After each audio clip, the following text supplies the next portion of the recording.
I am joined as ever by my friend Dr. Richard Scott. Hello, Doctor. Andy, it's great to be with you. Funny enough, my wife reminds me sometimes we do these interviews and it can get forgotten, even though I put my laptop out ready for me. And I had a little reminder, don't forget. And I thought, oh, right. And here we are. So I'm very pleased that Heather sometimes fills in the gaps. It's good to be reminded of things. This is an important thing. I don't manage my diary at all anymore because when I try to do that, things then they go awry. So I don't get to do that anymore. But we are here to talk about doctory stuff, medicine. We are. So we take stuff in the news topics. Last time I think it was a podcast on alternative medicine and health. So yeah, we have all these different random stuff. So where are we going to go today? Well, I like to bring things really to the station if they come my way more than once. It's a particular encouragement to me, and something's come my way twice, and it's on deafness in babies, deafness in young children, and there's something worth saying here. So that's where we're going. It's come twice in quick succession, so I couldn't ignore it. Excellent. So we'll go for it. Yes, in the medical front, I was aware that there's been scandals over the last few years of babies born congenitally deaf. So that means from birth, where the deafness has not been picked up for years. And this can affect a baby's development, obviously, and their schooling.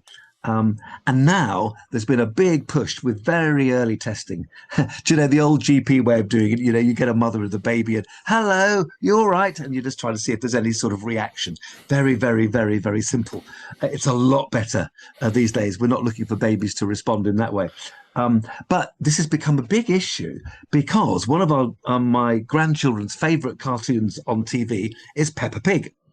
And Peppa Pig's producers have decided this is such an issue that Peppa Pig's younger brother, George, for those with children of that age, unless adults want to watch it themselves, they've decided that younger brother George is indeed deaf and is going to wear hearing aids. And there's an episode coming up this month in March where George has hearing aids. And this program has been made in partnership with the National Deaf Children's Society. And the aim, obviously, is to normalise deafness in kids so they don't get picked on at school, teased about their hearing aids in particular. Now, I was particularly pleased with this because, Andy, you know this, but the listeners won't, that my latest grandson is somewhere between mild and moderately deaf. This is a big shock, picked up through the testing that is now done, which is called AABR, automated auditory, so hearing, brainstem response. So rather than the doctor shouting in your ear, we have sensors, and if there's any sense that the child or the baby in this case might have some deafness, sensors are put on the head and neck, and they elicit brainstem responses. So you're looking to see whether the brain is responding to sounds. Now, he does hear a bit when his father, so my son-in-law, Nick, makes funny noises, he responds. And when a dog barks loudly, he definitely seems to hear it. But the fact is he's got mild to moderate hearing loss, and he wears these rather nasty hearing aids, which I might say keep falling off. And there we go. That's a technical issue. And clearly, as Christians, we're praying that God in his mercy will heal him so he doesn't have to wear these things. But there it was. So I've had an article initially. Then I heard about Peppa Pig.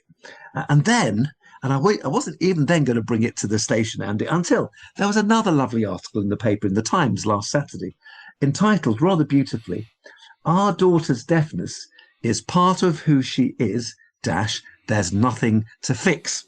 So I couldn't resist read that one. So I read it. And, do you know, there's a really big picture here because you'll be aware, Andy, but there's an increasing push on, for example, all Downs children are being aborted at birth. There's a huge push, sadly led by doctors and nurses, pushing parents to abort their children. Downs is one thing, and it's very important because you could have a very, very good life as a Downs baby, but only if you're given the chance. And there's other, what we might call differently abled children. We're not talking about the extreme chromosome and abnormalities here that will lead to death, like Edwards syndrome or Patau syndrome.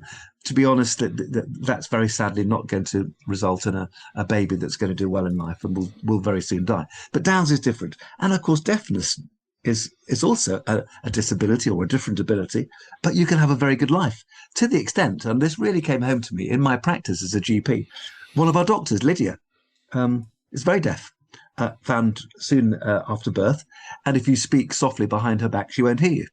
But she can lip read if you speak in front of her, and she can do a job as a doctor with patients, speaking normally in front of her. She has a lovely, fruitful, wonderful, fun life. That's why I'm very pleased that Lydia wasn't aborted at birth. She needs hearing aids to help her. So here are these things going on. 2 articles. Peppa Pig's younger brother George, who's going to have hearing aids this month. Watch out for the episode that comes up. But going back to this latest child, our daughter's deafness is part of who she is. She was found quite late, age 4. She's now 10, and of course this was a big shock to the parents, not least because the child, even as a baby, and she's called Sky, seemed to love music. She always twiddled her fingers when she heard music. She would turn circles in the kitchen when her favourite songs were played. And so isn't that amazing? And you'll see why this is important in her life in a moment. But you know I like my numbers, Andy. Yes. Here's the stats. There are 54,000 deaf children and young people in the UK, so more than 50,000. 4 babies are born a day with hearing loss, and that's 1 or 2 per 1,000 births. So it's a pretty common abnormality, if you like. Back to Sky, this 10-year-old girl as she is now, for them. First picked up when she was a bit slow to speak, particularly seemed to miss certain sounds, the high frequencies. And if a loud noise came from behind her, like a van, which she couldn't see, she was terrified. And of course, the parents had sort of false reassurance from friends. Oh, she's different. She'll pick up in time. You know, okay, that could be good advice, but it wasn't here. And it was picked up age 4 by a paediatric audiologist. And Sky has a relatively common inner ear malformation called an enlarged vestibular aqueduct. The vestibule is part of the inner ear. And if it's enlarged, it doesn't work properly. Unknown origin, big shock, severe hearing loss in one ear, moderate in the other. So her dad, because he's a man, men like to fix things where we can. So he goes into fix-it mode. But he thinks,